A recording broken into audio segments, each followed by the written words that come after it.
first lesson is learned is you're gonna mess up. So I think there's and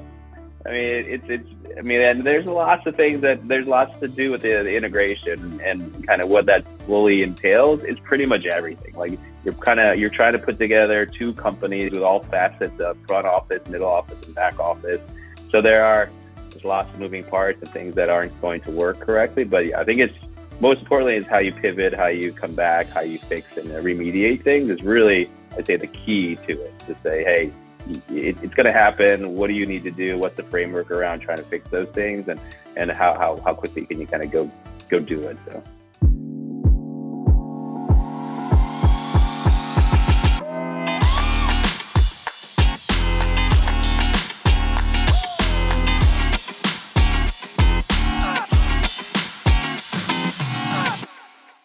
Welcome to M&A Science, where leading M&A practitioners share lessons learned from their experience. If you're interested in keeping up with the latest from M&A Science, visit mascience.com and subscribe to our free newsletter. Every Monday, we share highlights from our interviews and invitations to events as we build the greatest community of forward-thinking M&A practitioners. Again, that's mascience.com. I'm your host, Kison Patel, CEO and founder of M&A Science.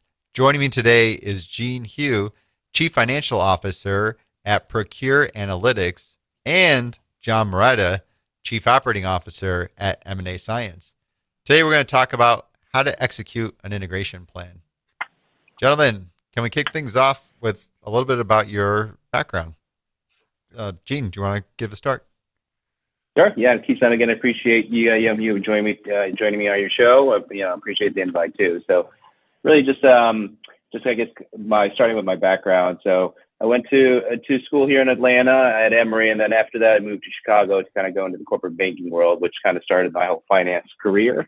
After a couple of years, I moved over to the consulting side, working for a couple of technology companies, FactSet and Global View. So with that, FactSet was probably my first foray into kind of the M&A world. I was on the sell side, so worked with a lot of investment banks to help them build pitch books and evaluation models and et cetera, using kind of FactSet technology. So that was my first foray into kind of getting my feet wet and just kind of see how M&A evaluation and I guess the front side of the M&A world kind of functioned. And from there, I worked for Global View Software, which my main clients there were traders and risk management firms for utility and financial companies. And so they use the software technology to kind of do a lot of pricing algorithms and real-time pricing monitors for the kind of commodity world. And that kind of drove me directly into getting my relationship with ICE. So, and then I moved to ICE, where I was there for 15 years, started in the finance team. And when I joined ICE, it was about $175 million in revenue and about 300 employees at the time. It's about 15 years ago. I joined right after they purchased the New York Board of Trade, and then shortly after I joined, we purchased Yellow Jacket and CreditX, were the two kind of big companies that we acquired when I first started. And then obviously ICE kept me busy on the M&A front for my 15 years I was there. So after about 6 or 7 years of finance, where I dealt with a lot of the front side of the deal, so a lot of the M&A modeling, the valuations. Meeting with the bankers, kind of working through models and pricing and so forth, target prices, looking at diligence and so forth. The second part of my career at ICE, I kind of moved into more of the backside of the deal. So once we bought the company acquired and how we do integration. So I ran the corporate systems group, the vendor management groups, and the procurement groups at ICE for kind of my second part of my life at ICE. So that was, again, I learned a ton just kind of working through how we do integrations once we went through the acquisition and dealing with all the everything that comes to trying to put two companies together. So that was again a great learning experience on that side too. And then I left ICE about 2 months ago, and ICE is now a $7+ billion company with about 10,000 employees. So it was a pretty good ride for the 15 years I was there to kind of see that growth, which was awesome. And so now, again, I'm the chief financial officer here at Procure Analytics, and PA is a small hyper growth company that's owned by a PE company, and we kind of drive a lot of the pieces that we did for kind of valuing M&A companies.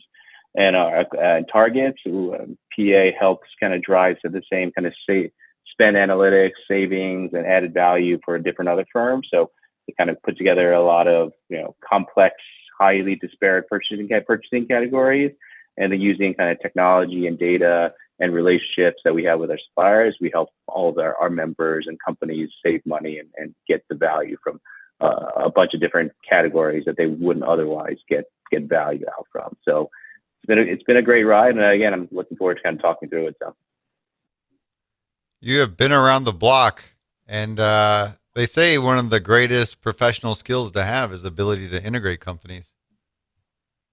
Yeah, no, I agree. I mean, it gives you a wide breadth of dealing with a lot of stuff, right? From people management to project management to expectation management to the whole. I mean, you got to go through the whole gamut, kind of going from an integration and handling it. So it takes a lot of growth and learning, and honestly a right mindset. And John's a great example too. He's kind of one of those masters too at making sure things were calm and working the way they should be to kind of get those two companies together. So I agree. It is a wide berth of skills to kind of get that together. John, you want to give us your background? Certainly. Well, Gene, so great to connect with you again, buddy. It's been a long time. We'll have to grab coffee next time I'm in Atlanta. So my background is somewhat similar to Gene's. I went to school on the East Coast. I went straight into management consulting very, very quickly after undergraduate.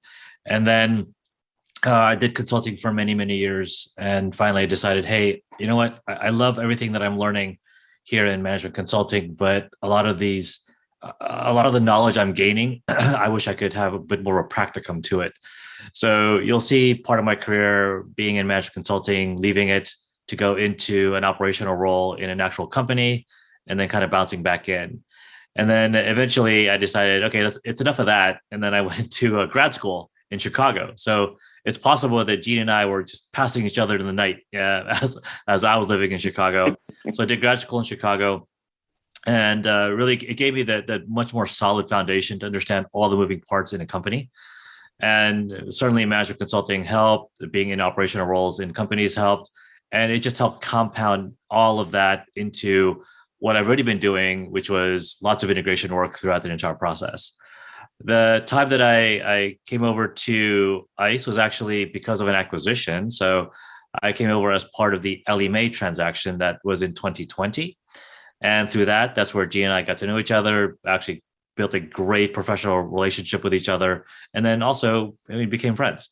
We spent a lot of time having phone calls, having Zoom calls, and through this entire, alternate working world, if you want to call it that, we certainly found ways to connect with each other just beyond being on a digital conversation. So it's always great to connect with Gene. Got another integration expert. Hey, thanks for that context, John. And I do want to expand on how you guys know each other, because that's what's going to be the fun part of this interview.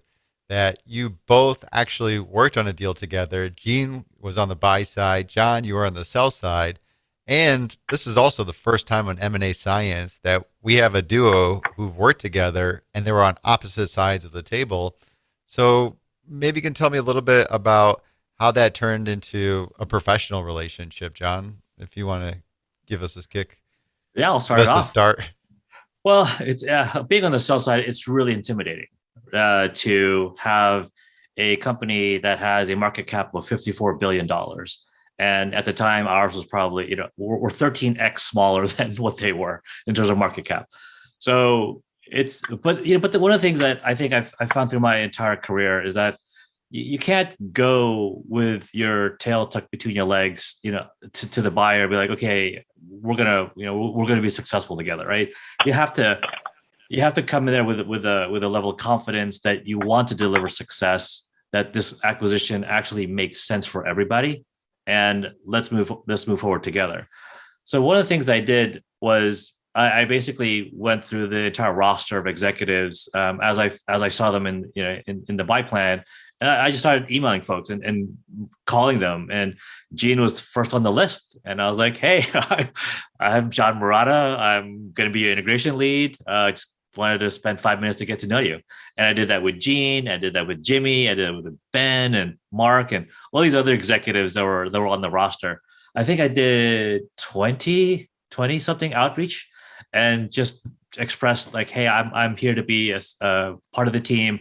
I want this to be successful. What can I do to help make your role that much easier? So maybe it was that genuine outreach to say, I'm being acquired, but I want to help make this entire thing successful for everybody.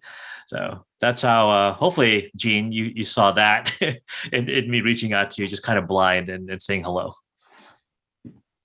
Yeah, and I got to say, John, that has not happened actually in the previous acquisitions that ICE made too. So it really stood out, honestly. I mean, so John reached out to me, he introduced himself, kind of walked me through what his experience was, and again, John, yeah, as you know, he's a really genuine guy. So it definitely struck a chord. Honestly, it was a great kind of step just to get John more, I guess, ingrained and more kind of in the minds of kind of the leadership team at ICE. So again, that was a great first step for sure.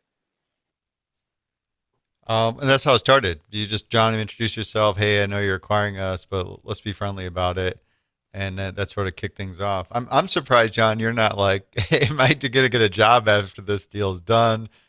Sort of pressing some other things that may be of more concerning to your priorities.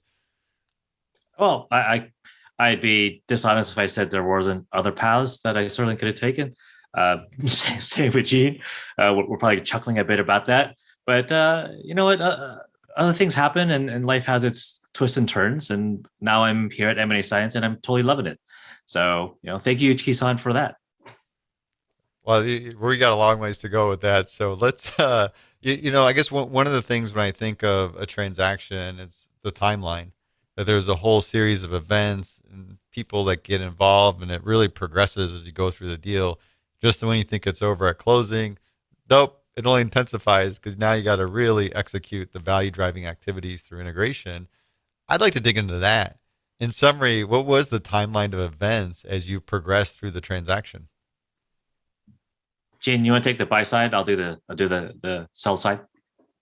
Sure. Yeah. So on the Ellie Mae deal, again, it was the first foray into, well, I guess more on the kind of the mortgage software side of the house. So ICE kind of had that strategy to look at building its mortgage portfolio. With MERS was the first, and then it was Simplifile, which kind of what, again, the bet is that, mortgages in the U.S. are very paper and analog, and ICE has been very good at going from analog to digital with a lot of the different kind of pieces that they build. So mortgage was kind of the next foray, and Ellie Mae is a great asset. And so kind of when we first walked through, when we started planning, especially on the integration side, and this is where we would say, hey, we need to look at what are the technologies, what are the people, what are the processes, what are the functions that we need to keep it, and which ones we need to integrate, which ones do we need to, we have redundancies or duplicates in the process. So again, it's really kind of going through that and walking one by one, saying, hey, where do we go?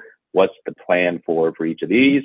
And then really, if we're going to integrate or deduplicate, we need to figure out a timeline for it. So short term, mid term, long term. So that's really what we did. So there's some conversation to figure out, hey, Ellie Mae is a unique asset. We need to kind of go in and learn exactly what they're doing, how they process.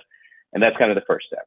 And that's where really John and I started kind of walking through it, and him being part of the TMO and kind of helping us kind of figure out what the projects look like and how we go through each function and how do we figure out how those integrations happen. That was that very initial discussion. So what are the current processes that you're doing today, and how do we learn from that, and how are we going to integrate that the most efficient way? So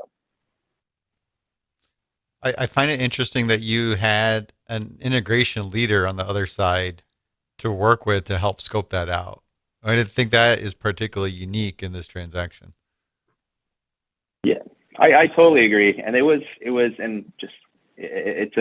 funny story is we have a business development kind of team members, or we had business development team members at ICE that are, again, very project high level oriented. I would say John and the Ellie Mae team have the kind of TMO office that ICE didn't have. They didn't really have transformation management office before. So again, the structure going into Ellie Mae had a lot of that pretty well down packed, which is honestly very helpful for kind of the acquisition company coming in. And a lot of that John drove, honestly, and a lot of the team members drove at the Ellie Mae side to say, these are the things that we need to look at. These are the things we need to learn and have ICE learn about. And it helped a lot of the kind of, categorizing and kind of carving out some of the things that we wanted to kind of step through. So it was very helpful. Now, I want to hear your side, John, on the timeline events. And I think with this, being mindful of a lot of companies aren't going to have a person like you that's running an integration that has a good lens across functions and understanding of how they've been integrating their acquisitions to be able to provide that intelligence to the buyer. So just thinking through of what would be some of those events on the sell side. Certainly. That would be ideal. Well, let me be honest and tell you that I didn't hear about this until everybody in the company heard about it. So I heard about it at the exact same time as all of our other employees, and that was certainly to the effect of no gun jumping rules were being broken there. So, but also at the same time, I was running the IMO at Ellie Mae. I was just wrapping up a recent acquisition of an AI company. And so there were still a lot of things on my plate that I had to kind of go through and manage and just close that out. The moment that I did hear about the news, which is the Q4 of 2020, it was like, okay, we got to go through all of it again. And it was perfectly fine. I mean, I had some frameworks that I brought with me from prior integration work. Also, I received great mentorship from the ICE side. When I began talking to more people, they said, John, the thing that we cherish the most here in our culture is just keep things simple, right? I had these just a plethora of PowerPoint decks. And I think even Gene's first comment was like, whoa, buddy, that's a bit too much. So that's like, keep it simple. Maybe, a 4-sentence email will probably do more than just like an entire 1-page deck. And I'm like, okay, got it. So it's about listening as well. So through the timeline, I was certainly listening to a lot of things that were being said from the cultural perspective at ICE, trying to blend that with what we're doing at Ellie Mae. So after things closed and we really started to plan for day one, there was a very short period there. But through that, I was working again with my counterparts over at ICE. So folks like Gene, just helping lay out like who are the key players. Who do I need to put in the matrix that is going to be part of the work stream, right? As we lay out the work stream leads and all the folks that are part of the work streams, what are all the moving parts? So that was another set of activities we had to do. After we did the launch, which was effectively day one, we had our first 100 days. And Gene, you and I probably built the best relationship together during that first 100 days because there was so much to get done. Not only from the financial side, but from the HR side, from the IT side, there were so many things that were moving, and we were just like weaving into each other's conversations throughout. And for me, I love to learn, and I was learning as much about the ICE culture as much as I knew about the Ellie Mae culture, trying to find ways that we can create that bond between both companies in a way that wasn't disruptive, because the worst thing you can do is create a very disruptive work life for our key folks. So as we moved through that, we hit our first milestone, first 100 days, and then post 100 days, it was about, hey, what are the next set of work streams that we need to work on so that we hit certain, let's say, financial milestones, right? And that's where I'll stop there because I think there's stuff that we can talk about with Gene as we talk about post 100 days. Okay, so general themes I've heard from both of you. It sounds like a lot of work goes into planning. That's a big thing to take apart, really understand what's getting. I like when you use the word deduplicating, Gene, because I understand that right away. And really planning that. Then the other component was the cultural way of working. What's that going to look like, and how's that going to come together? Because that's got to effectively work in a way that people are going to want to work together. And then there is the progress in terms of getting aligned on expectations of progress and making sure that everyone stays on track with those 100-day goals. I didn't hear execution. When I think of integration, we emphasized a lot of this other stuff that, when you come back to it, I'm curious if there's anything specific there like that applies. Is it majority of the work purely planning and getting that right? And you do that and execution naturally falls in place? Or are there really specific things that you had to do to drive to make sure things got done? Yeah, I think planning is a big part of it, but execution and really decision, I would say decision execution is really kind of the biggest piece of it too. And John can kind of opine on this too. But so ICE was very good at making decisions. And when I say good, again, good's kind of I would say, it's a subjective word, but so they're very quick and very nimble at making certain decisions. And I think that's one big piece that certain integrations or M&A kind of projects don't go out so well or take longer than usual, just because I think that the decision-making process is either long or has too many steps, too many people, et cetera, et cetera. I mean, I'm sure there's a plethora of different reasons why it would take longer than usual. But so I think one thing that that I strive for and make sure that we do is kind of have the right people, the right leaders who have the right skill set, data-driven decisions, informed decisions, but, following the 80-20 rule and kind of figuring out what would happen for certain decisions if we made certain decisions, and also having the authority to make that decision. Because that's the biggest piece, I think, is that will kill a project or, slow down integration when you have to go up 14, chains of command to try to get one answer. So having that authority, having the trust, having that skill set to make those decisions, you have those at key places where each of these functional and / technical, project plans are at, or these kind of exactly like John is saying, where we planned at these levels. That's critical. You have one person that can make those decisions, and that it gets done, and that you execute. So I think having that is one of the biggest, I would say, drivers of trying to get a successful and timely integration done, is having those key people at making those decisions. Yep. I'll support Gene's point here that decisions, in terms of the pace at which we made them, there's a varying degree. Some decisions could be made within a 30-minute meeting. Some took 2.5 weeks, depending on the severity and the size and scope of the decision being made. What I love about working with Gene is that when we came to the question, let's call it the question about which financial system were we going to use, Gene was like, nope, we're using what I got. I was like, good, we're good to go. And there wasn't too much, debate about it, possibly, beyond the IMO, just to make sure that the chart of account and all that would work properly. But at the end of the day, it was like, no, we are the acquirer. We're going to use our financial system.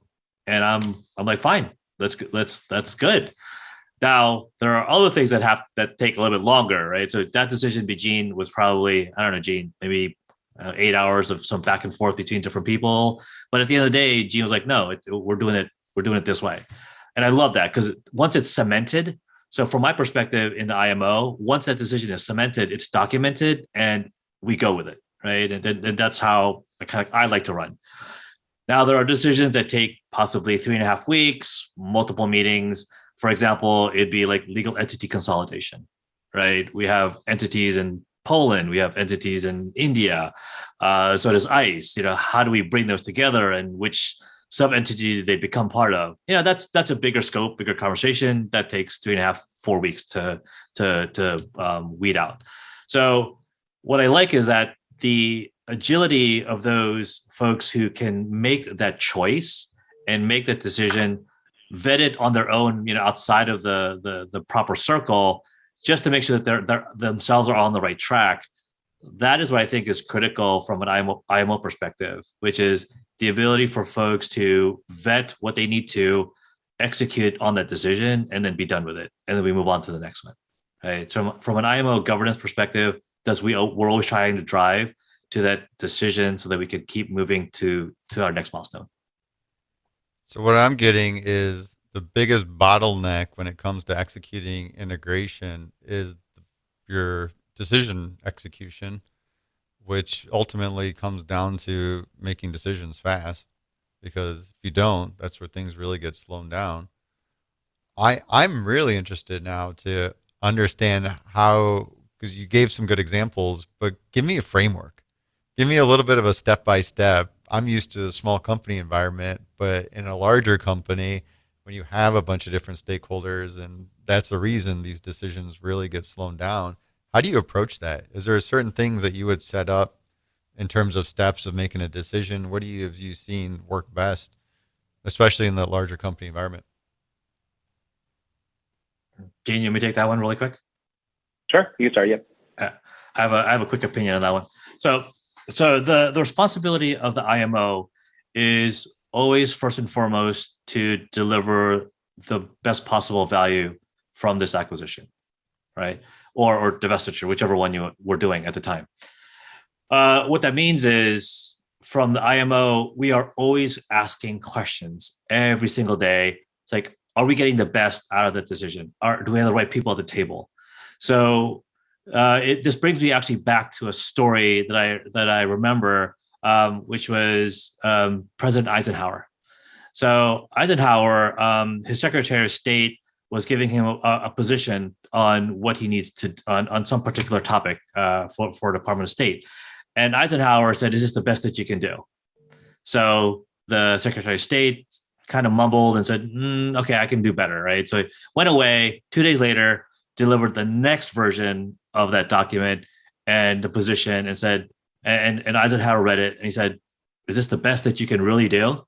And by this time, the Secretary of State was getting a little peeved, but he was like, "Okay, fine, I'll go take it back." And he worked on it again. 5 days later, he came back and said, and he showed it to Eisenhower. Eisenhower read it one more time, and he said, "Really? Is this the best that you can do?" And by this point, the Secretary of State looked at him straight in the eye and said, "This is the goddamn best that I can do right now with the information that I have." You know what Eisenhower said? He said, "Great, I'll take it." So it's one of those things where you just have to make sure that everybody's working to their optimal level, making sure that decisions are being made with the best possible information that they have, and then you keep moving forward. So from the IMO perspective, it's about our ability to make sure that we're governing the entire process.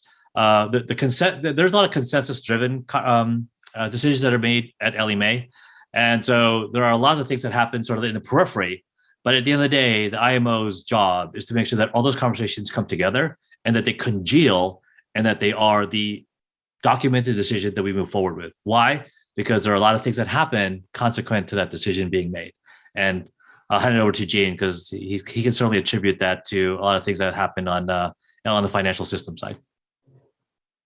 Yeah, no, I agree with John. I mean, there's a lot of things, again, and again, the IMO office kind of helps gather the right information to make those decisions quickly, right? So again, asking these questions, having a data kind of informed decision, data-driven informed decision is 100% key. But again, I guess where I see it, and I think Kison, I think we've had a discussion before about, is it culture or is it framework, right? So, and I think a lot of it is both. So I think the framework is built by the culture of the company, management team, and so forth. So if you have a culture of a management team or organization where they trust their employees, it's not always the CYA kind of mentality, because that's kind of, you have a lot of decision seekers and not a lot of decision makers. So if you're always, and you have a lot of decision seekers to say, "Hey, is this okay? Is this okay?"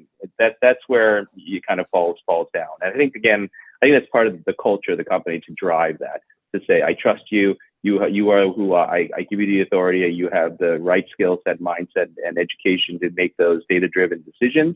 And then they work with people like John and the team and so forth, who can gather that information and get the right decisions, and then make that decision instead of trying to kind of seek the decision, so that they don't want to make the wrong call, right? And they don't want to make the wrong call because there's ramifications.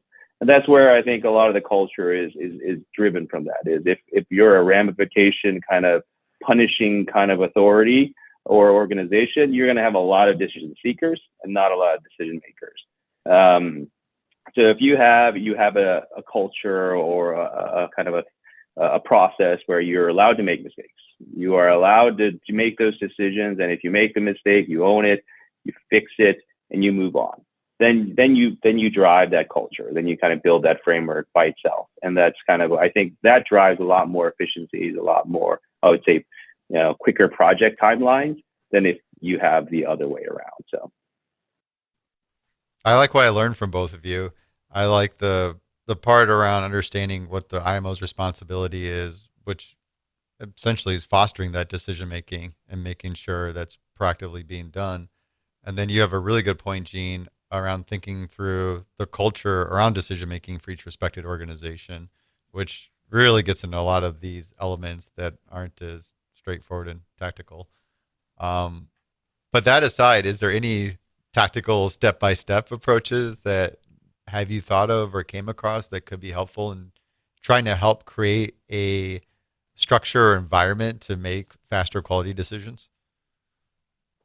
Yeah, yeah, I'll pitch in there. Oh, Go Gene, ahead, you want John. to go? No, you go, John. So the way that and this is actually done on launch day, by the way, or day one, which is by setting the work stream, let's call it hierarchy for lack of a better term, but it's all the players in the work streams, right? You define where the IMO sits, you define who the steering committee is, and then who all the work stream leads. And when you have 60 people on a call that is just to launch this entire program, most folks are wondering, where do I fit into this structure, and who do I go to if I have questions? The one thing I tried to emphasize during every launch day is this is the official set of leaders for the work streams. Here's where the IMO is, and here's where our steering committee sits. But below that, everybody is still making decisions on their own. Where you do not feel comfortable making a decision, just move it up to the workstream lead. And then from there, if they feel like this is a cross workstream decision that has to be made, the IMO will step in, right? That part of our job is to make sure that we keep the communication lines open among all work streams and no one is working in a silo. Where it is a highly impactful change that's required, those will go up to the steering committee. So it would be things like legal entity consolidation. What is the impact to the organization? What's the impact to our tax structure? Those are big, right? So those have to kind of move up to the steering committee. But otherwise, we try to empower the teams within the work stream to make those day-to-day choices, because when you have two AR departments coming together, they're going to be working together eventually. So they might as well get used to working with each other now and making the decisions in the first 100 days. So that's the way that I feel IMO should run, is the ability to provide governance and guidance, but allow folks at the day-to-day transactional level, let them do what they need to do because they do it best. They're in it every day. I am not. So that's where I see things operating from an IMO perspective. Yeah, and I 1,000% agree with John, especially on kind of the tactically that initial charter of who's responsible and who's accountable. I mean, that is, when you lay that out and kind of manage the expectations, I would say that is and if you're laying that out kind of starting in day one, you have to lay it out and be very crystal clear about who owns what, who's responsible for what, who do you need to communicate to if you have questions. And if you can lay all that out and communicate that in a real crystal clear way, and also manage the expectations about timelines, SLAs, that'll make everything smoother down the road. So you can't really have any gray. Like, again, I don't really like having like, hey, a group is responsible or a whole bunch of people are responsible. No, it's one person. Like, one person is responsible. Like, you can have a lot of people who can help you inform decisions, but no, there's a single person accountable, and that should be kind of how you lay it out from the very beginning. A lot of this is around the governance model to help manage decisions, because you create this transparency on it. Everybody knows how it's laid out, who they need to refer to when they have decisions that they're not fully able to commit and execute right away, that maybe more clarity or reference checks on, they can push it right up through that same governance model. This is good. I was expecting a real detailed formula and what you have to do to set up expectations. I was really expecting something more complex, but it sounds like it was easier in theory. Keep it simple. Keep it Yeah. simple. Okay. Yeah.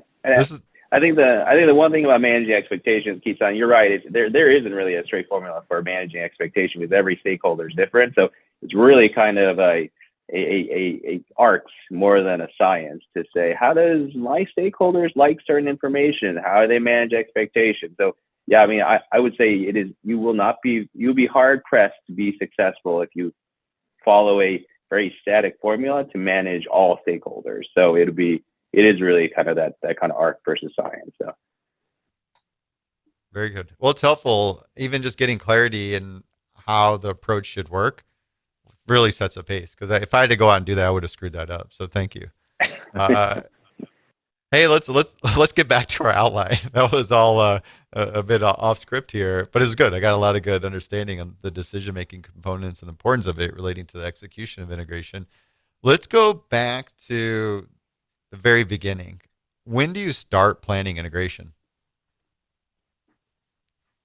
yeah, I mean, I'll start and then John, you can go through. I say obviously it's pre-deal, right? So on the target, on the acquisition side, or on the buy side. So we're planning before the actual kind of full deal is executed or right when the deal is executed. And same kind of thought process that I laid out before is you go through, you look at every function, and kind of like John alluded to before, you look at all those pieces, HR, order to cash, procure to pay, you go to, a legal entity, taxation, IT, operations, legal compliance, everything. And you kind of go through to say, and figure out initially what the guidance is or target is. Are we integrating? Are we taking what they have, or are we deduplicating / synergizing certain things? And then again, it really is that's kind of the framework that we used to go through to say these are what we are trying to achieve. Obviously, things can change as we go through and as we kind of work with the different targets, but we always like to put that framework from pre-deal and going through to see where we are. Using the diligence information we have, we'll go through and try to make some sort of framework and I would say high level, direction before we actually go into the nitty gritty. From there, obviously, we will refine and figure out how to plan for that integration / migration. But I think that planning starts pre kind of initial review. So, in the particular case where Gene and I worked together, I wasn't brought in until after the announcement was made, at least internally to the company. So there was some time for me to help prepare and think about what integration would look like prior to the official announcement being made to the street. I would say that one of the things I cherished the most about who my boss was at the time was that she was extremely open to the idea of the concepts around integration being a little bit more structured than what she's done in the past. And so she took parts of what I had in my framework and she said, I like this, but I don't like this. And so we took that framework and we broke it down into what will work with intercontinental exchange, or ICE. I'm sorry.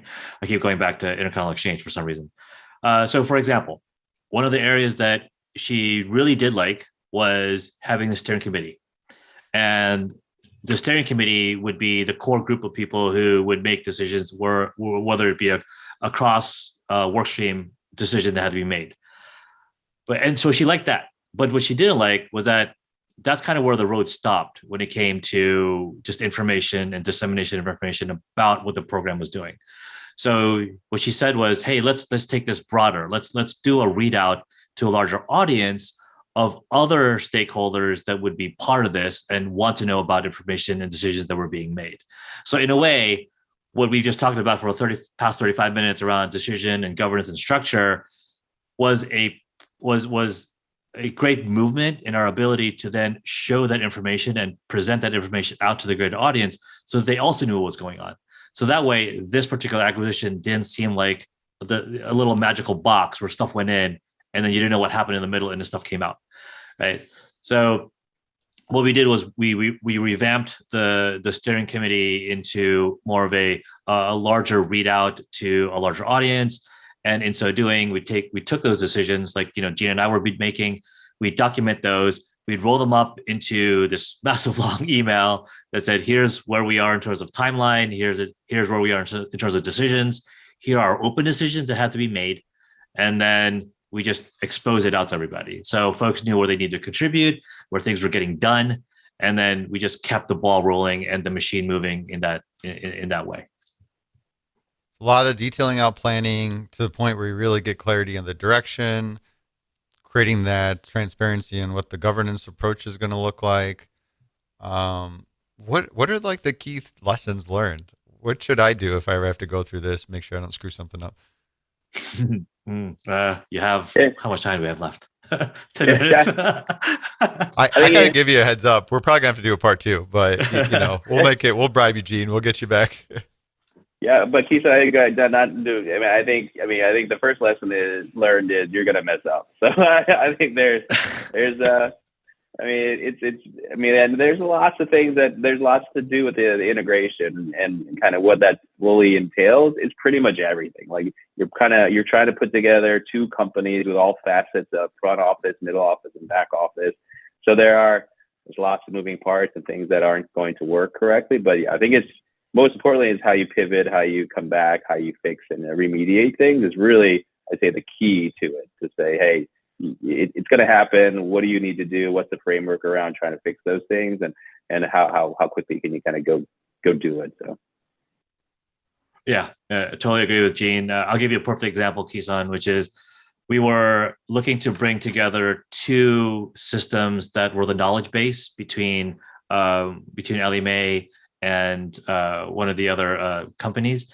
And what happened was, through that process, we thought, okay, well, we can get some cost savings here if we end this contract early, and then we just migrate all those records over.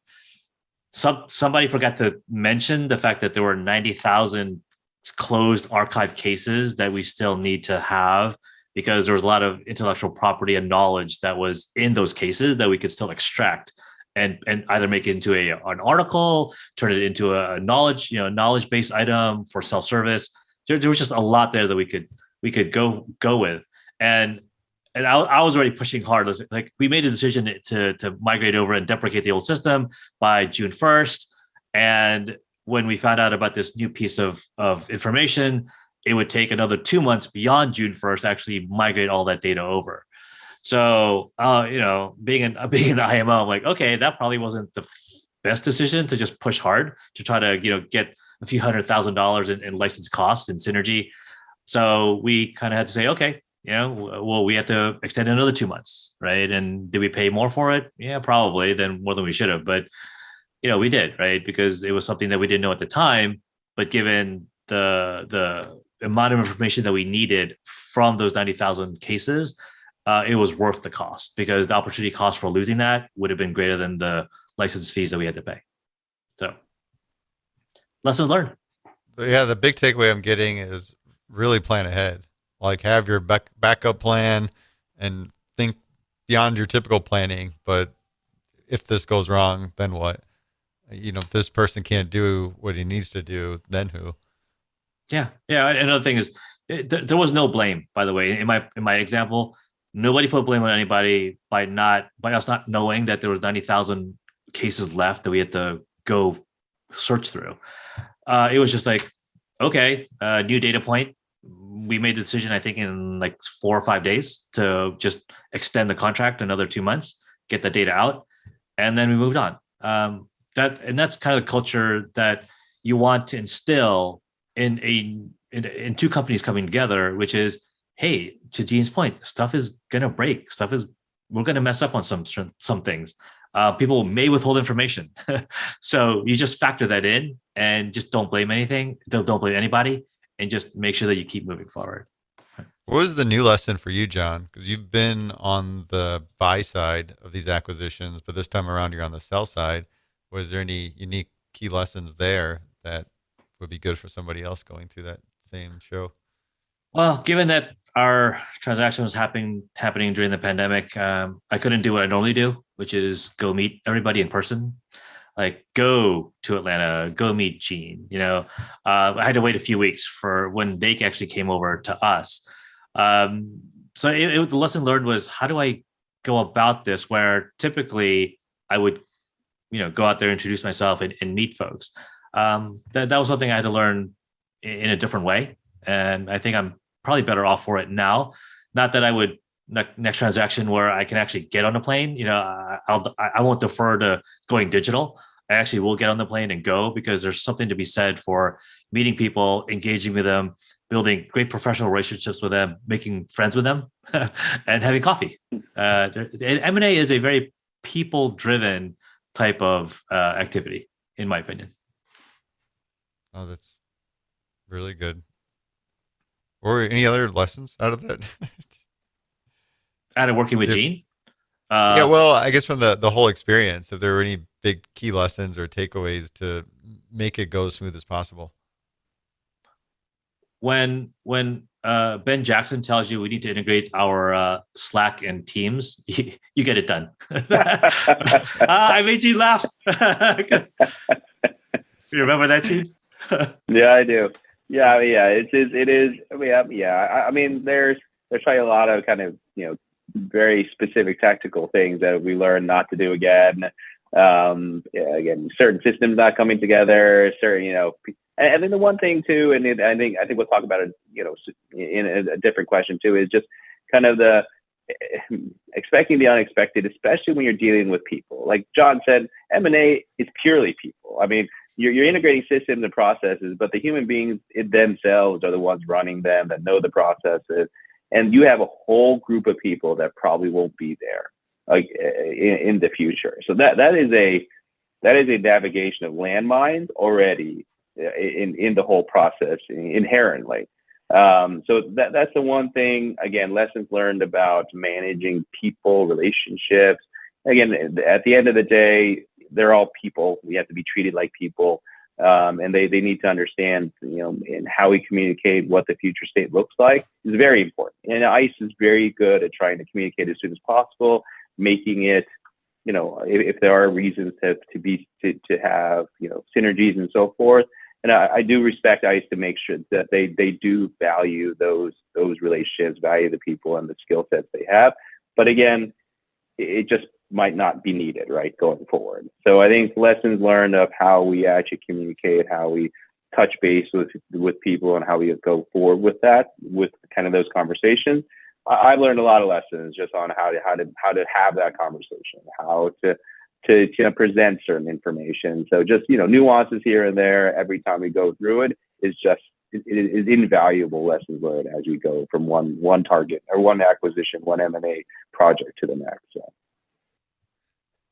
And I know I keep pressing for the practical how-tos, but the big lesson of this interview is that it's all about the people over process. Yeah, I'd say people are very important. And maybe Gene will agree with me here, but I'd say that executing an integration plan is 99% the people, 1% about the framework. So if you're getting it right with the people, then the integration is going to go a lot better. How about a framework to make working with people better? We might have one of those as well.